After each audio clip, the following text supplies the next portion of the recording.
వర్షం పడుతుంది. గీతు గీతు వర్షం పడుతుంది. గీతు వర్షమా? వర్షం ఎందుకు పడుతుంది? ఇదంతా నీకు అలా ఏంటి? వర్షం ఎక్కడైనా ఇంట్లో పడుతుందా? దాన్ని ఇక్కడికి వచ్చి పడుకొని చూడు, నీకు తెలిసింది వర్షం పడుతుందో లేదో.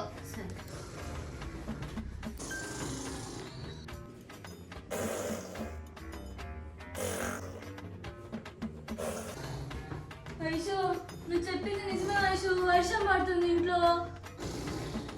అయ్యో అది వర్షం కాదు, అమ్మ గురక. ఈ గురకకి ఏదో ఒకటి చేద్దా. గీతు ఇప్పుడు శాంతంగా పడుకోవచ్చురా.